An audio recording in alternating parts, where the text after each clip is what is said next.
Well, welcome back to our OATS series, Opportunities Around Thinking Strategically. You may not recall, but we started this series to have open discussion and dialogue about diversity and inclusion in the workplace, in our homes, even equity in our schools. And so today, I want to start the series discussing resilience. Let me give you a little story. Back in 1982 or 83, I popped in excited to my first teaching experience. And before I knew it, I was in year one, year two, and I walk in one morning and this gentleman that I've been teaching and coaching with says, "Hey coach, do you realize that there was a meeting that was held last night about your teaching and coaching position?" Move forward a year or two after that, and I had to figure out how Elaine Swafford was going to pick up the pieces of having what was almost taken away from her that she had dreamed about for her life, and that was teaching and coaching in high school.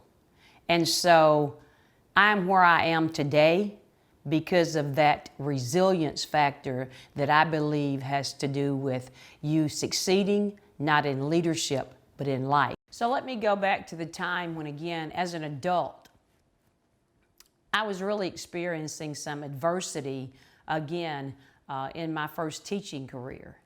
And so I hope that I can use that in moving, not only as I move myself forward, but I can use that in moving adults forward, even in our experience that we're having with students at this point. And so what do I mean by that?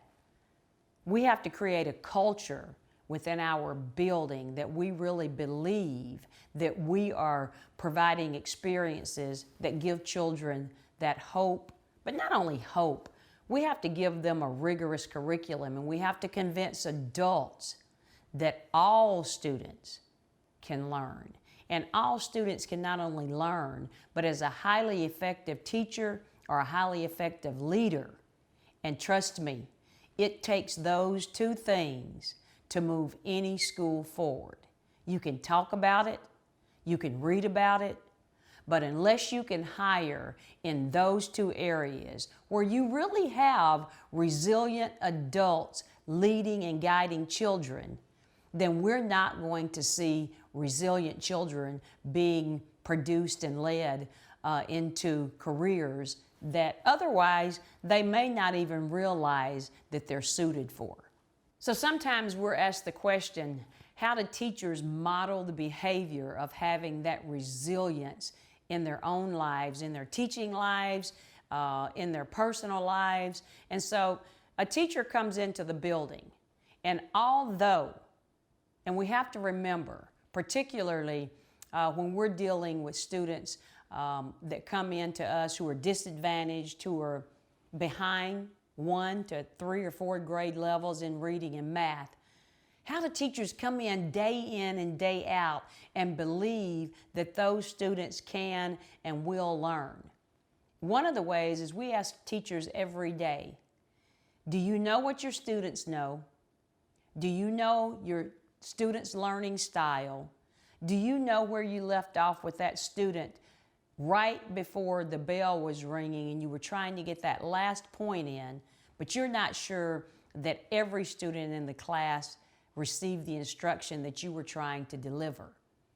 And so sometimes we say to teachers, you have to be able to push through and differentiate your instruction.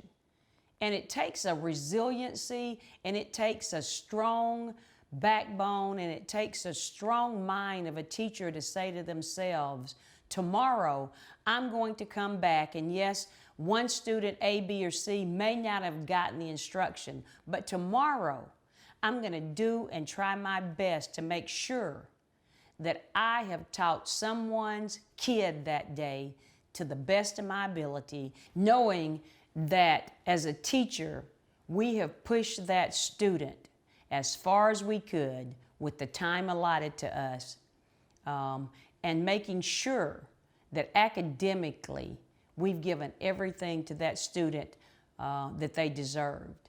One of the things that we also have to understand is that It's not always about academics with a student. At the end of the day, that's our job. But to make sure that we can get to every student and know every student, we also have to be culturally responsive to that student. You know, I read something one time, and it was called the pencil, I believe. And just because a student left home that morning and got to my class without a pencil, it doesn't mean that I should not say to that student, yes, I wish you'd have come in with a pencil, but don't hold that against the student. We don't know what that student went through before they arrived in my classroom and put their butt in the seat. That student could have gotten 2 siblings dressed and ready to go to school before they were able to get out the door and, oops, left their pencil laying on the cabinet. Let's be responsive to students, because while we're worrying about a pencil, we could be missing that student is ready and eager to learn in my class if we would just give them the tools. Let me take some thoughts back to some of our overarching themes that I really think are important in building a resilient school. And number one, I think that we have to talk about our culture in the school. And when we get that straightened out, we have to make sure that the climate is what we want it to be. And then a resilient school really cultivates our teachers. We grow effective administrators. And so we cultivate what we have in our school. We cultivate our students to understand and to convince them, again, that they're scholarly, that they're smart, that they have hope.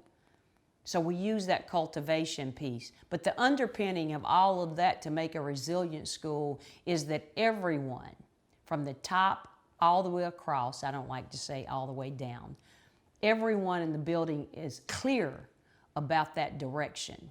If you're not clear about your direction, you will never build resiliency in your schools. And so resilience means that everybody understands that, yep, every day is not going to be an easy day.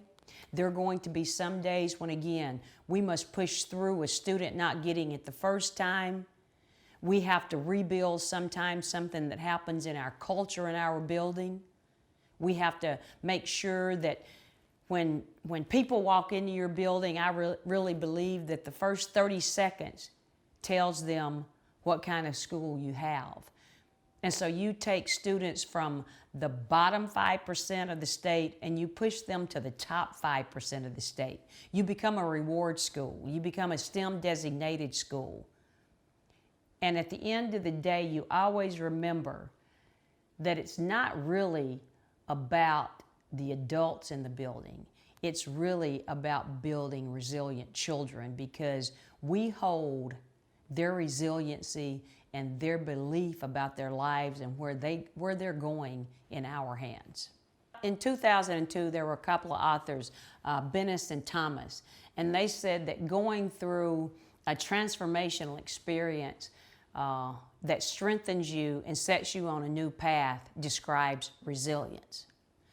And so for a school, I think that some of the things that we've addressed with both teachers and students causes us to thrive. It causes us to have resolve. It causes us to push students to a new level of, I made a 19 on an ACT.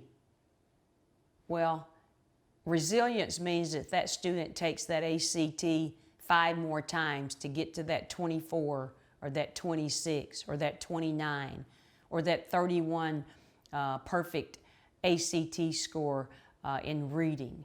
Resilience means that teachers are talking to students day in and day out and learning about them individually, because they care enough to understand that some of the students don't come in with hope. Some of the students come in hungry. It means that teacher is resilient enough, even though tired.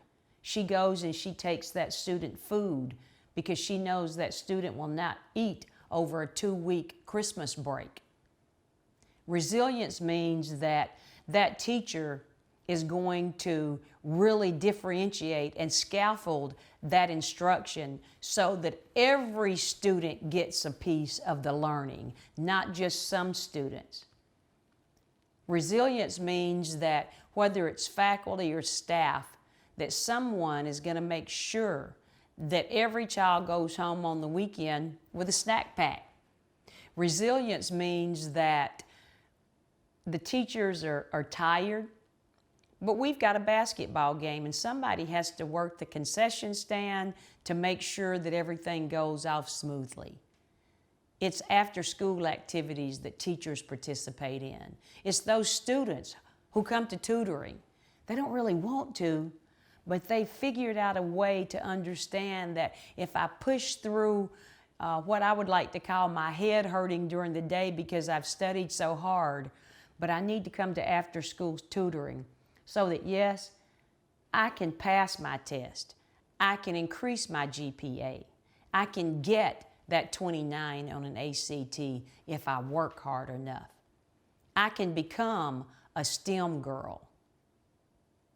I can do all these things only if I'm resilient enough.